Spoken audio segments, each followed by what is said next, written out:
psychologist, academic psychologist. Catherine is just finishing her doctorate in clinical psychology, and I did my doctorate in experimental psychology. And being here today at Watkins feels a bit like coming back home, full circle, because I'm originally from Lisbon, where I did my undergraduate, and I came to Oxford to do my doctorate, looking at the effects of what was then called alternative spirituality.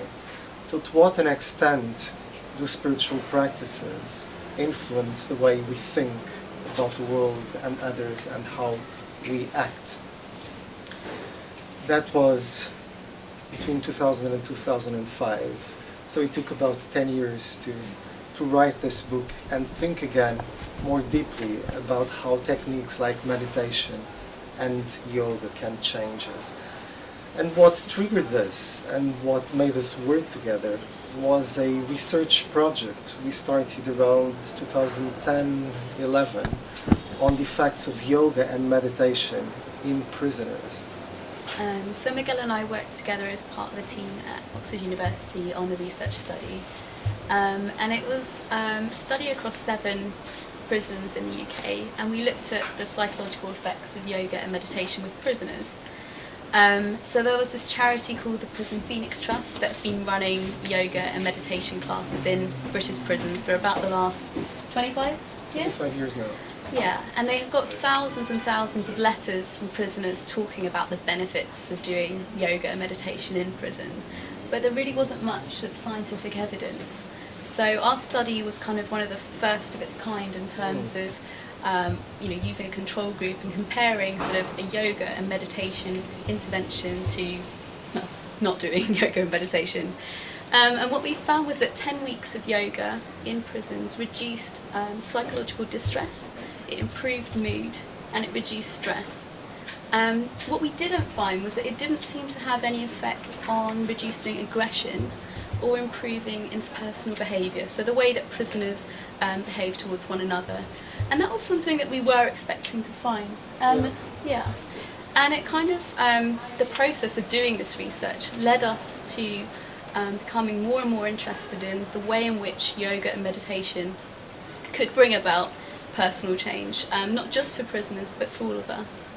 And so we started putting together a book proposal and writing the book. And over the course of writing the book, we interviewed quite a number of interesting characters, and we wrote the book as a shared I, so we kind of blended our experiences together. Quite a dynamic process of back and forth. So what you will find if you read through the book is that you can't really tell, or most of the times you can't really tell who is writing which part. So we've blended it purposely to work as a single narrator. Now, this is a book, as Catherine was saying, that challenged our way of thinking in many ways. So she mentioned that we did find some of the expected results in terms of yoga bringing about a lowering of psychological distress, but on the other hand, we didn't find other things such as a lowering of aggression or people behaving more pro-socially towards others. And as we read through the literature, so our book is the first one that looks at the 45 years of the science of meditation. We start with Transcendental Meditation and we end now with the exploding mindfulness movement.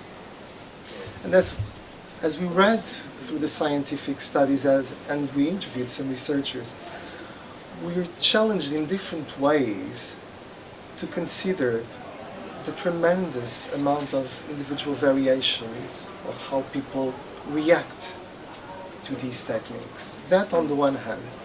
On the other hand, we also started thinking about what happens in the most extreme cases when people claim to have some kind of satori or enlightenment experiences. So one of the people we talked to was one of the main mindfulness researchers. When we asked him about to what an extent mindfulness can change, not just individual, not just lowering levels of stress or depression or making one feel better about oneself and happier, but how does this change how one acts towards others. He started out by saying, oh yes, yes, of course, it will change our whole vision of the world, but also how we act towards others. As we pressed him about this, he eventually slipped and said, well, I've actually met a number of people who've had Satori experiences who still act like arseholes. And as we moved on in this direction, we started exploring some tensions about how much can you really change by meditating. So within psychotherapy, the miracle of change happens in the exchange between two individuals. It's often the faith of the therapist that makes the client change, the other person change. And it's in that process of being with the person, what it's called the Therapeutic Alliance, that something comes about. Now, how can that happen within meditation? And this researcher, who is also a clinical psychologist, did eventually, confess that actually, as a clinical psychologist, I can't see how meditation can change those deep ingrained emotional patterns which we develop at a very early age. But as we continued and moved from only speaking to researchers to being with people, spiritual leaders, we spoke to a very interesting woman, originally from South Africa, who is now a Swami, a Hindu Swami based in Reading. And she, when she was talking to us, she told us things like, actually, the way we've come to think about meditation as a sort of way towards being happy and fulfilled is completely the wrong approach. Actually, what I have found in my own practice is that the most difficult moments of meditation, those in which I'm confronting deeper aspects of myself, are those that are eventually the most fruitful. So it's actually not all the blissful, nice experiences that promote the real change, in her understanding, that deconstruct the self and lead you to deeper sense of the real self. It's actually when it's difficult, when it's painful, it's going through the pain that actually leads you to an interesting place. And as we kept talking to people, even people who had deep experiences of transformation, we're also confronted with this very idea of the limitations that are associated with these techniques. So I guess one of my favourite people that we interviewed for the book was a guy called Brewer, who was an international drug smuggler who went to prison in South America and took up doing yoga within his cell. And this process of doing yoga and meditation kind of led to what sounds like quite a sort of, I guess, an unusual case of personal transformation through these techniques. But what was really interesting about his story, and after his release he became a yoga instructor and it really seemed to transform his life, was that it wasn't simply that it changed him for the better in terms of curing him of criminality. He described yoga practice, and that includes sort of meditation, as his lifetime AA. So something that he needed to continue to do on a daily basis in order to sort of maintain a change that was within himself. And another sort of thing that Swami Vivekananda said was that you could meditate for 22 hours a day, but in those 2 hours where you're not meditating, all of that other stuff that's going on for you can still come up. And since the book's been published, we've had quite a lot of media attention that's mainly focused on the chapter we have called The Dark Side of Meditation, where we've talked about the difficult experiences that can come up for some people, the potential for adverse effects. And I guess, as much as the rest of the book is focused on the potential of yoga and meditation for positive benefits and for personal change, there has been this media focus on this one chapter that isn't. And I think that's because not many people are talking about this, and meditation teachers, are well aware of the potential for difficult experiences, but in terms of sort of how it mindfulness especially is portrayed in the media, it's often not talked about, and it's seen as this kind of smooth ride, or it's going to make you happier, more productive at work and so on. And it may be that people aren't prepared for there to be difficult experience, and it's not to say that that makes it negative per se or not worthwhile. As you said earlier, that can be when it's most meaningful and most important. But we wanted to kind of open up, I guess, a discussion of the fact that there are these other experiences that can happen. So it's not that, by no means we don't want to denigrate meditation or anything like that, and I think it can be sometimes portrayed in that way because of the focus on this chapter. But key messages that we wanted to convey in the book are, I guess, firstly, the idea of individual differences. So meditation and mindfulness are going to work really well for some people. They're going to work perhaps less well for others, and for some, mindfulness, for instance, might not have any effect. And for others still, they may experience these adverse effects. And another important point, I guess, we wanted to convey was, I guess, sort of challenging the idea of kind of this assembly line approach to mindfulness. This kind of idea that, we should all do it and it will work the same way for all of us. Now, that's not to put it down at all, and we do, I think, strongly believe in these techniques as being very powerful, but it's just, I guess, in terms of, say, in my own practice, doing therapy within the NHS, I've used mindfulness techniques in therapy. I've been involved in a mindfulness-based cognitive therapy group, and I've definitely seen that individual differences idea come to the fore, and it definitely working differently for different people. That's a very common experience with people within the clinical setting, or just everyone who's trying out one of these techniques. Something which I feel more critical now since the book came out is a very simplistic understanding of who we are as human beings and what our inner life is supposed to be like. So some mindfulness researchers are talking about mindfulness as a kind of mental fitness technique, almost as if, yes, if you do this, you'll become more muscly. Your inner self will become more muscly, more resilient. And I think that's a completely different and unholistic understanding of what it means to be human and what our inner lives are like. It's not just a matter of muscle. It's a matter of very different levels of being, different motivations, different desires, all coming together, or not, or fighting each other. So I think we have also to be critical of the mindfulness movement within science, because it has an overly simplistic and reductionist understanding of what it means to be human. And this is certainly very, very different from what the spiritual traditions that have invented these techniques are talking about. It was randomised, so it was a randomised controlled trial. So everyone that signed up within the prisons volunteered for the study were randomly allocated to either the yoga group that did 10 weeks of yoga, or the control group that just continued with whatever they normally did. But to make it fair, everyone that was randomly allocated to the control group then got the opportunity, once the study had ended, to do 10 weeks of yoga. Okay. Yeah. Oh, nice. Yeah. And did you have, sorry if I didn't hear, did you have a yoga group and meditation group in the control group? No. Or was it yoga and... No, it was yoga, which included 20 minutes of meditation at the end of the session. Yeah. And then mainly mindfulness for that meditation session? No, it was actually just, Sorry. it wasn't mindfulness, it was breath-focused meditation. And during the, sorry if I'm... Okay.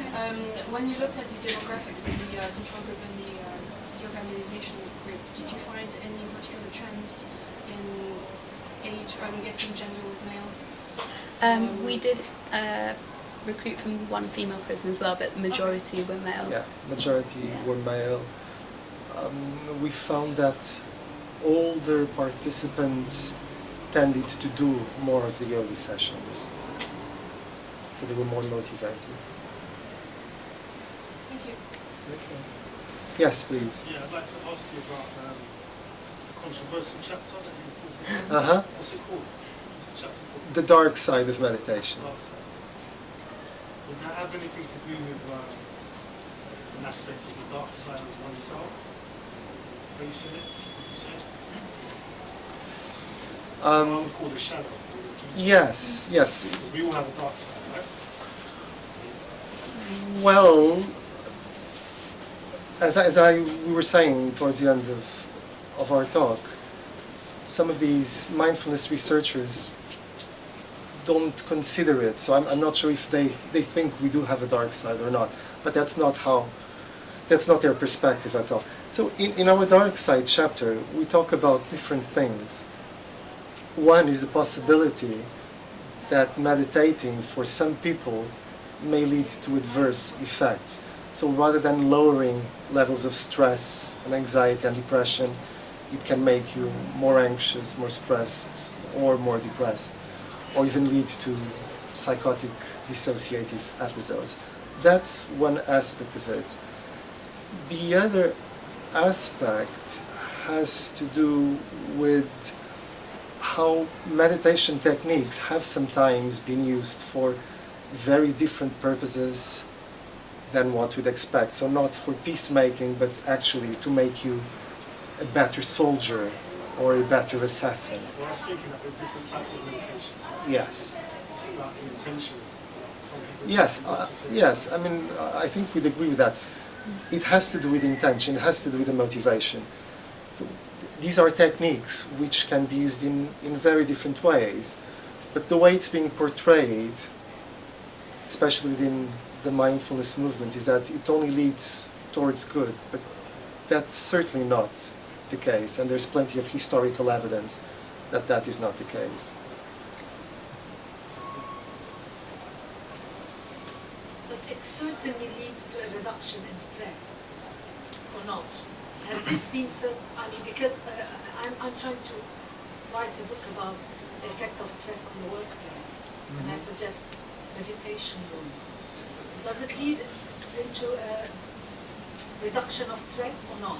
Has there been conclusive evidence about that? I think one of the things we sort of state in the book is that the scientific evidence at present is not entirely conclusive or consistent, and also that it will work differently for different people. So for some it's definitely going to reduce stress, but for others, like Miguel said earlier, it could actually make you feel more stressed. So there's that variation in experience. So there is this variation, but other than this variation, one of the main problems with the research is finding a control group. So if you're just sitting down and being quiet, not doing anything, you're essentially in a state of natural relaxation. So how different will be meditating from just sitting down and being quiet, which would naturally reduce your level of stress? I think that would be a form of meditation, just sitting down and being quiet. That is an interesting question. What defines meditation? Right. So, if you look at meditation as a particular technique of focusing your mind, just sitting down and doing nothing and thinking about anything you want, that would not classify as a form of meditation. And the studies which have looked at meditation versus just sitting down and being quiet are inconclusive. Some say that it's better to meditate than to just sit down and relax. Others say that there's actually no difference whatsoever. Well, it really depends on what you're thinking while you're sitting down. You can be thinking about something rather distressing. Yeah. I guess one thing to say is this book isn't about all types of meditation. We've focused on the science of meditation, and that means primarily transcendental meditation and mindfulness, because that's where most of the science has been on. Yeah. The straightforward answer would be no. Some researchers would say, in defense of meditation, that when something goes wrong, it's because there's certain dispositions or vulnerabilities in people before they meditate. However, the person who has been conducting the most thorough survey on experience of meditation, who's a psychiatrist at Brown University in the US, she claims that there is no difference whatsoever. So people who have no particular vulnerability to mental health problems may have the same problems as someone else who has had mental health problems. And even if you think about, there was the Mark Williams trial in 2014 where they found that mindfulness seemed to work better for people that had a history of childhood trauma and abuse. Yes. So in that sense, it could be people with vulnerabilities that gain more Yes. benefit. So Yes, that is an interesting hypothesis which we highlight in the book, that it actually may work better, like it worked very nicely for our prisoner sample.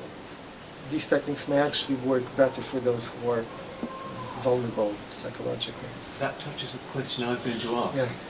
You said at one point that what really changes it at a deeper level is the more painful kind of Right. experience. And I was wondering how that relates to the dark side, so to speak, whether the dark side is actually a potential for something to happen, but most of it don't know how to handle it well. What would you say to that? I think that's a very important point, that most of us don't know how to handle it well. So, you know, when you have psychological therapy, you're there with a therapist, you've got that support in place of another person guiding you through difficult experiences. Now, say if you are doing meditation on your own, you may not have that support in place. You may not be expecting these experiences to come up. So I think one of the things we talk about in the book is the importance of thinking about where you're at in your life. If you're thinking about trying meditation, what support do you have in place if difficult things came up for you? So not that it's bad per se if they do, but you know, are you ready to manage that at that time? I think mystics from across both Western and Eastern traditions would agree with that assessment, that it is, and so would therapists, that it is by going through the suffering and the pain that somehow fuels true transformation. And this again is where I think mindfulness, the majority of mindfulness researchers are getting it wrong. Yeah. The idea there, it's almost as if they're telling people to meditate away their pain and suffering, as if it's not real. Just, oh yes, acknowledge that it's there and let it go, let it be. I've seen that tendency not only in psychologists, but in some teachers of Buddhist meditation, for example. Right. Yeah. I think we should be very, very careful about that. In mindful meditation, where one observes, in mindful meditation, where one observes maybe whatever arises within one's field of awareness, Yes. it just purely becomes a witnessing presence, Yes. to the comings and goings. Yes. You could say that is to abide in pure consciousness and not to identify with the movements that arise. So in that process, how does the scientist observe whether somebody is in that stage in studying it scientifically? Because you can't study consciousness very easily. Science has very little to say on consciousness as a study. Yes. Because it's a formative. You can't make an object out of it. Right. So how do you as scientists observe whether somebody is actually in meditation or not? Right. Difficult, very, very good question. I mean, there's two parts to your question.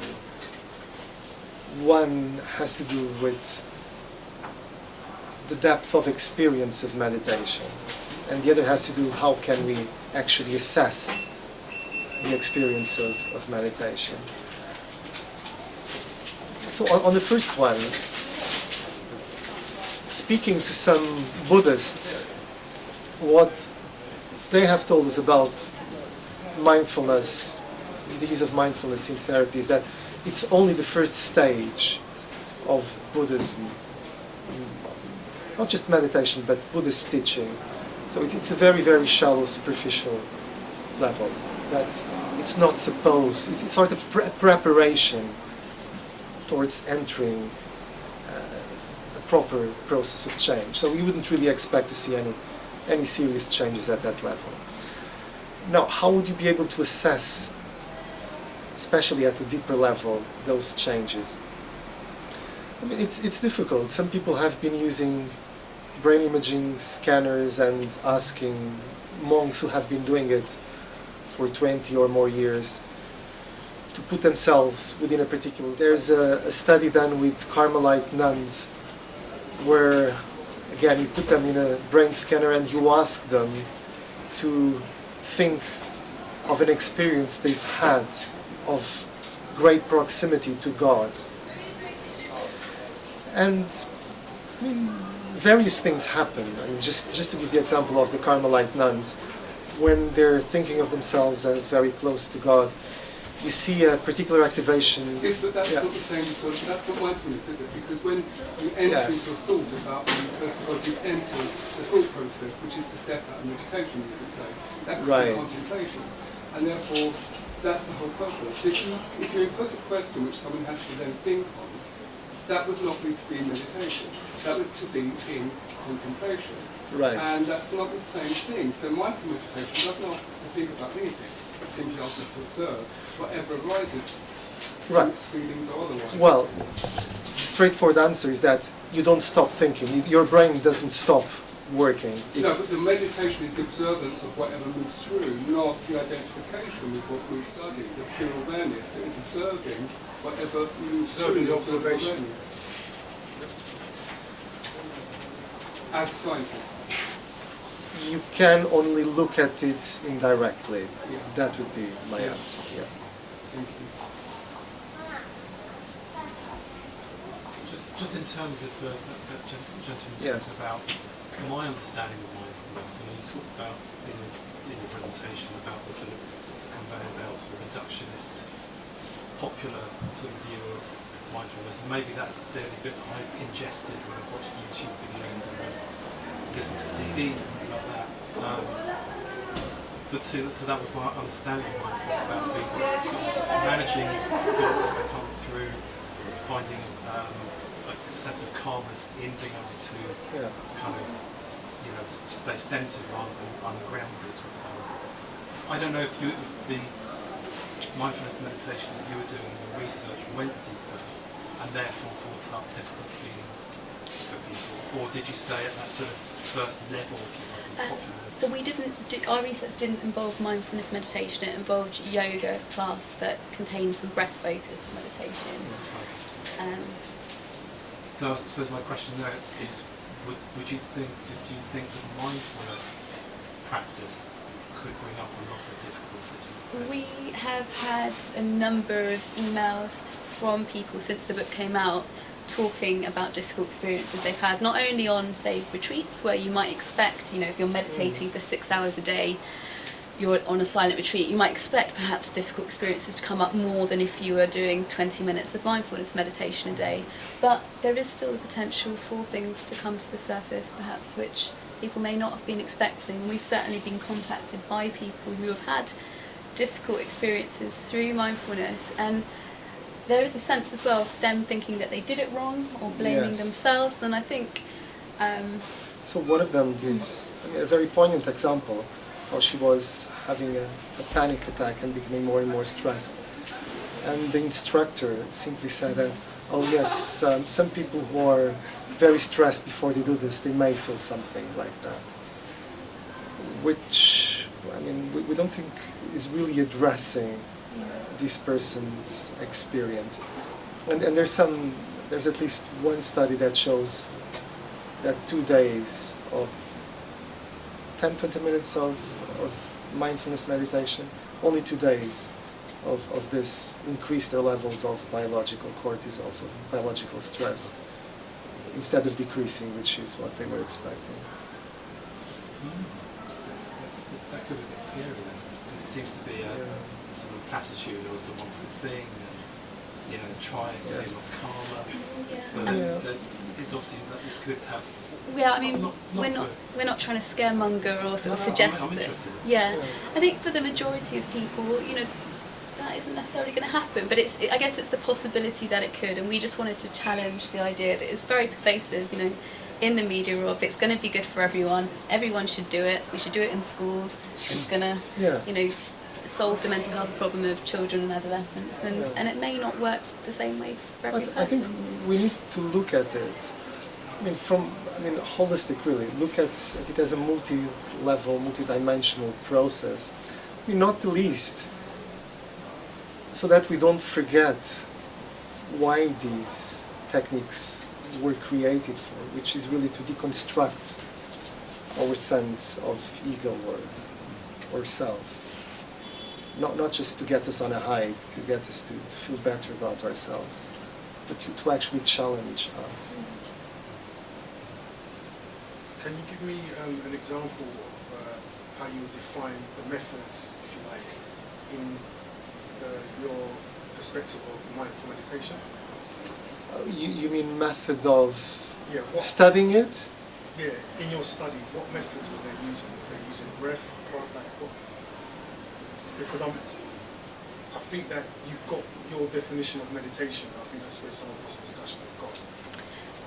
I just wanted to know what Right. kind of method. No, so we've mostly covered, as Catherine was saying, the literature, the scientific literature on transcendental meditation and on mindfulness. And we're, of course, aware that these are only two techniques Is it listening to sounds? Is it using amongst many others. So in the case of transcendental meditation, you just focus on a mantra. mantra? Yeah. And with mindfulness, it's very much like you were describing it. You notice the flow of your thoughts and try not to come back to your sense of self and don't attach. So I'm detaching yourself from the flow without judgment. Yes, in accepting a non-judgmental way. And what was they using as a mantra? Was they using various things? So in transcendental meditation, they use a number of mantras. What words or something to focus on? Sanskrit words, yes. Sanskrit words. Yeah. Other questions? You know, you said the blood pill. Why did you use the word pill? Why did we use the word pill? I think we were kind of trying to sort of, I guess, play with the idea that, you know, meditation is kind of marketed to us as kind of this natural pill that's going to cure us of stress and make us happier and so on. And just trying to, you know, play on that really and think about it in terms of, well, I guess it's become more pertinent thinking about the whole meditation thing that's come up as well lately. But, you know, the idea that, I guess, you know, it is a pill in a certain way that we can take perhaps a certain dosage of it, and you know, 20 minutes a day might bring about certain effects for some people. Others may need more. Some may have side effects. So just playing with that idea really. Yeah. So in these clinical trials, they're trying to use mindfulness as replacement for antidepressants. I mean, as psychologists, I mean, we're all in favor of using non-pharmacological approaches, but we do have our reservations about how we think about the therapeutic use of meditation. Yeah, I mean, you were saying about kind of an escaping, it can be an escaping from reality, from what's happening to you here and now, in your problems, etc. Yeah. So that was an interesting point you raised, that people can get lost in the experience. Oh yes. And then kind of escape reality. Well, as any good clinical psychologist would tell you, the most difficult of the process is to be in the pain. I mean, to accept that, to go through the pain of change, of dealing with things you're unhappy with. So, I mean, meditation can indeed remove you from that, at least temporarily. Yeah. Well, isn't real meditation facing up to reality as it is here now? I think real deep meditation, yes. I mean, within the spiritual traditions. Yeah. But then again, the way it's used is very different. Yeah, it's interesting. It's not something which is stripped away from the whole of the teaching. Yeah, it's people's agendas, what they want from it, or what they expect from it, or what they're sold. Yes. Or whether they're sold the idea of meditation. Yeah, sold as sort of mindfulness is going to make us more productive at work and happier and less stressed and all of these things, and perhaps ignoring its roots and what meditation was initially kind of intended to. I mean, not that there aren't problems also with the way it's used in the spiritual traditions. So, for instance, Swami Ambikananda, who we've already mentioned, does say that most of the people she knows within the Hindu tradition that are also teaching meditation, when she starts talking about potential adverse effects, they ask her politely, can you please not talk to people about that? So it's also happening within the spiritual traditions. It makes people uncomfortable, which is strange. It's a very reductionist understanding of who we are as human beings. great, obviously, you focused on transcendental meditation and mindfulness meditation. Yes. If I may say, but regardless of the technique that's used, the technique is often commonly said amongst all traditions, no matter what technique one uses, the technique is not the state of experiencing meditation itself. Right. And there's a very clear distinction. So, just because someone is applying a particular technique says nothing about their state of being in and of itself through the process of applying that technique. So, with that, I mean, there are many, taking that as a general point, but there are many contemporary teachers of meditation that fully talk about the stages and processes that you might go through, including the painful processes. Right. But just seeing that as a stage along a deeper journeying, Right. where then that settles, which would be many great teachers have referenced this part of the pain and the disturbance that will arise. They've never, I could name you many that have actually voiced this, where they acknowledge it, they invite you to be prepared for when that arises, and assist you in able to move into that and through and beyond that. So this is not an unknown area. I mean, it's very much spoken about. And that's great, and I think that that's really important. I think what the difference perhaps with say mindfulness is that if you're doing an 8-week MBCT or MBSR course, or you're doing it online, perhaps very brief, that you're not going to get that kind of deep teaching, and actually that difficult experiences really could come like a big surprise. But the mindfulness teachers themselves are not being taught about that. So that when people do have some difficult experiences, they don't know how to handle them because it's not part of their training. So, I mean, as you're rightly saying, spiritual teachers, or most of them, would be aware of it and would tell them, but the mindfulness teachers that we've spoken to, that write papers about this, they very, very rarely mention this. Because from a scientific aspect, you're only really dipping your toes into what you're already dealing with when it comes to meditation. I mean, you can explain more from a metaphysical standpoint. Yes. I mean, I could probably meet you on a quantum level. I mean, is there any research on like what happens to you, to your biochemistry while you're in meditation? Or have you referred to anyone who's done any research on that? Yes, we do refer to that kind of research. Or not even so much as that, but to think about what you want to get from it, where you're at in your life, and sort of, I guess reflecting more on kind of what it is you're looking to get from doing it. Meditate and explore what is happening, but keep thinking about what is leading you, what is motivating you, where you're trying to get. But psychologists and counsellors, it's kind of successful with some clients and not successful with others. Yeah. So it's kind of not surprising that meditation doesn't work for everyone. Yeah. Thanks. Yeah, I guess it's just the fact that in the media at the moment it's very much a kind of mindfulness for all, whereas perhaps we're not hearing so much about therapy in that way.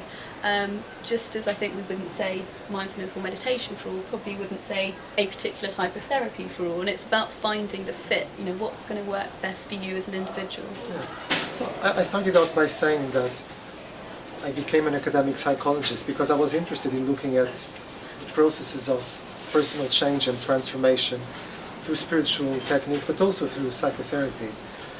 And how long has it been? 20 years from the moment that I started. I'm much less naive and idealistic about it. Personal change and transformation is just bloody hard. I mean, Swami Ambikananda said that her guru, her teacher, used to tell her, fight with everything you've got. And I think I would agree with her teacher in this case. It's just very, very difficult. I mean, don't give up, but don't expect quick results, as many self-help books and even mindfulness researchers are talking about. It's just a hard and long process. I mean, miracles do happen, but they would be miracles, they would be the exceptions. Well, the process either way is very hard. Yeah. See a therapist and meditation or two together. Yeah. It's not an easy journey to really need to change some things. Yeah. And we have a chapter, it's chapter 4, we called it To Sit or To Speak, where we talk about, sort of whether you are trying to change through meditation or whether you're trying to change through therapy. And change is a really difficult process, and I guess the message in the book is just about adjusting our expectations as to what we might expect to get from, say, an 8-week course of mindfulness-based cognitive therapy, that it, changes a long process, and we can't perhaps expect the kind of things that we might hear we'll get from simply 8 weeks of 20 minutes a day.